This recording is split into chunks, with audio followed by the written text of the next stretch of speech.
Good afternoon. Thanks for joining us across the fence. I'm Fran Stoddard. Today is Indigenous Peoples Day in Vermont. For the first people who settled here, the Abenaki, water was life. And the Abenaki word for water is nebi.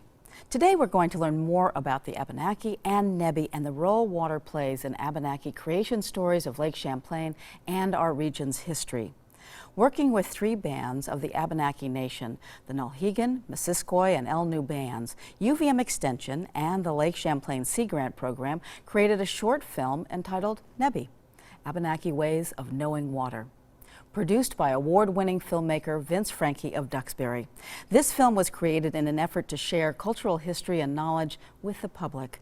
It also provides an opportunity to the Abenaki people to preserve their creation stories for generations to come.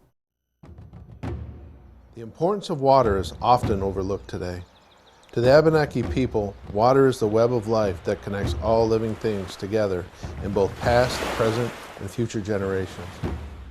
For thousands of years, Abenaki story is sharing the importance of water, and the creation of Lake Champlain, its basin, and Champ have been passed down to the next generation.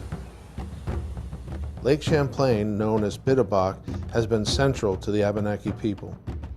The creation of Lake Champlain and the basin began as Tabaldak, the creator, was traveling across the universe with his friend Tolba the turtle, also known as Mother Earth. Once the creator started rubbing his hands together, the earth started falling from his hands and landing on the back of Tolba the turtle. As the dirt was falling, some of our spiritual beings, one of them being Gluskapi, who created himself from something, which is the falling dirt, but also a bunch of other spirits was forming from that dirt, and one of those people were Adziozo. Once the creator and Gluskapi were down on the earth discussing things, because the creator wanted to leave, they heard, "Help! Help!" They heard this voice hollering for help. And then they heard, "Help! Help!" again. So they started walking towards the voice. So from the falling dirt, Adziozo didn't have any legs. So when he fell, he couldn't land on his feet. So he landed on his back. And as the dirt kept falling, it kind of cemented him into the ground. So he was hollering help because he was looking straight up. So as Adziozo was looking towards the sky, and hollering for help, all of a sudden he saw 2 things appear, the creator and Gluskapi. They didn't know what Adziozo was, they just know that he was stuck. So they started chiseling around his arms, the creator on one side and Gluskapi on the other, and they chiseled him out and pulled him up, which left a big hole where he was being chiseled out of. So he didn't have any legs. So he was pretty upset. He was asking the creator to help him, and the creator said, "I can't help you. I mean, I didn't do this. It was falling from my hands. I didn't like magically say, poof, here you are," right? I mean, you just formed from the dust that was falling from my hands. Adziozo got upset. So he started throwing a tantrum, and he started dragging himself across the Lake Champlain basin, and he left. And while he was gone, Gluskapi felt kind of bad for him, right? So Gluskapi did was take a little of the dirt that was left over, and he made a pair of legs. Gluskapi knew that Adziozo would come home eventually. That's why he put his legs there where he came. So eventually Adziozo came back, and he saw these legs there. And he was kind of suspicious, like, wow, they weren't there when I left. What's going on?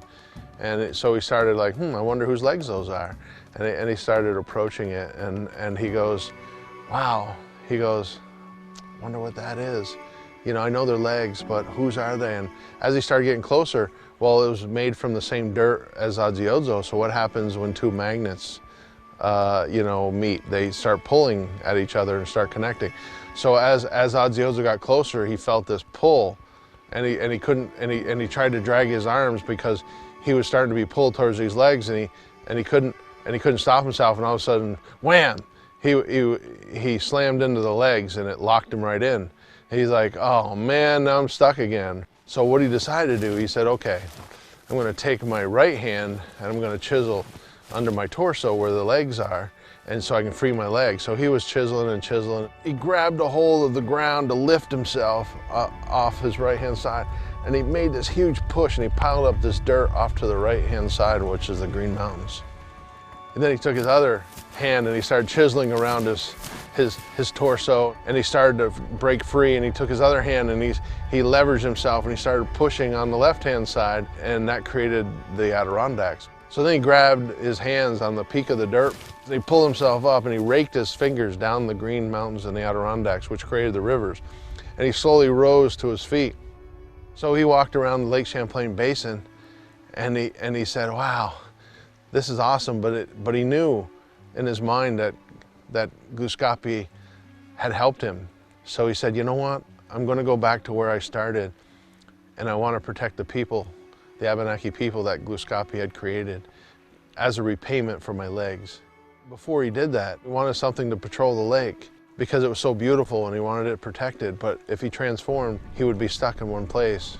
So before he transformed, he created an underwater serpent, which he calls Champ.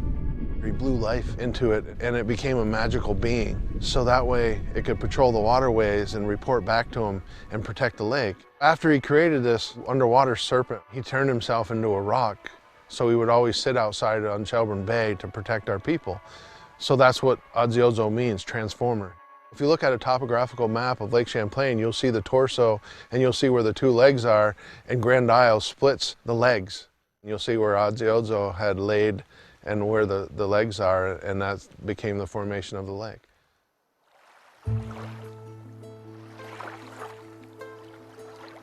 This is a place that we protect, this is a place that we love, this is a place we keep clean for ourselves, for our children, for everything.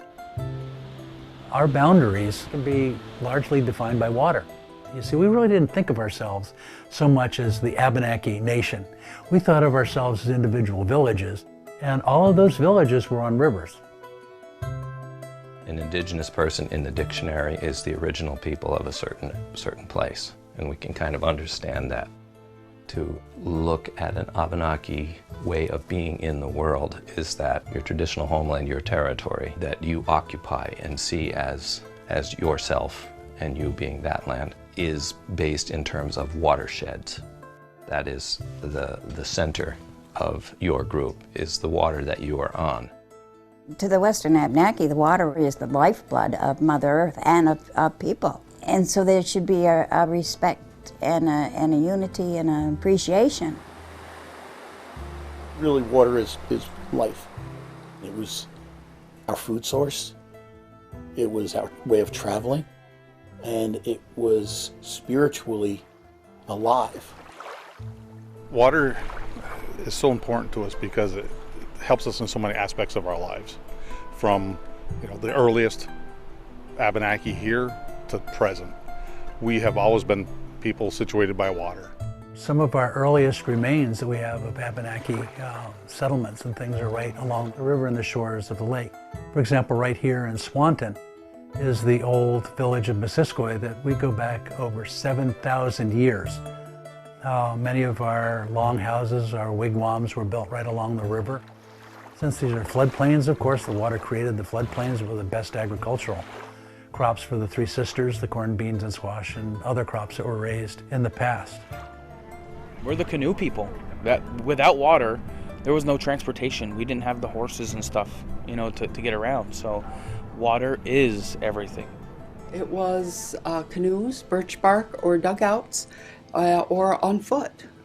So the waterways were our transportation. We needed water for every part of our lives, and we still do to this day.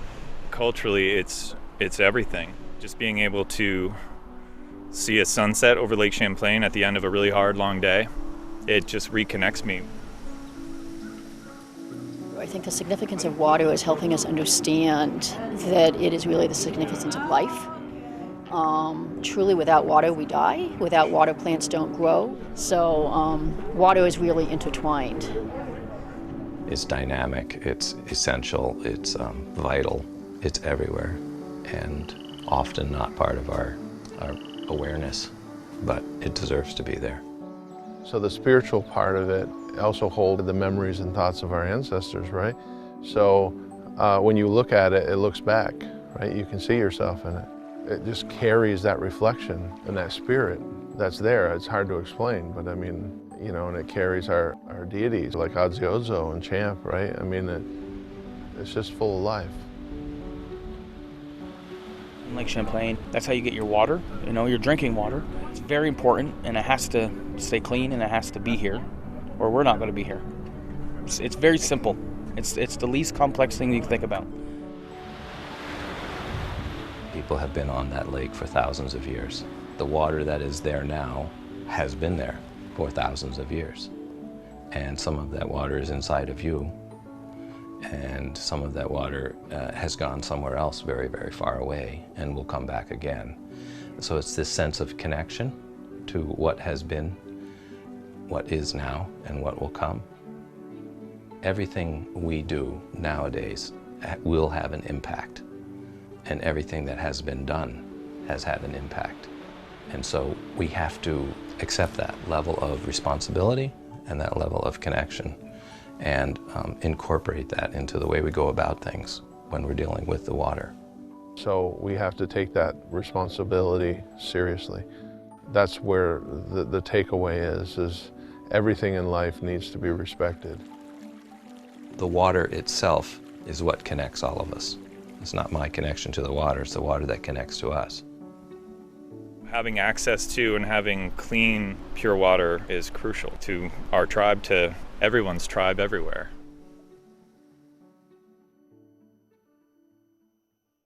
To learn more about the outreach, education, and research offered by the Lake Champlain Sea Grant, visit uvm.edu/Sea Grant. The website hosts online events for educators and for families who homeschool. Click on the Events tab for information. And that's our program for today. Once again, thank you for joining us across the fence. I'm Fran Stoddard. Stay well.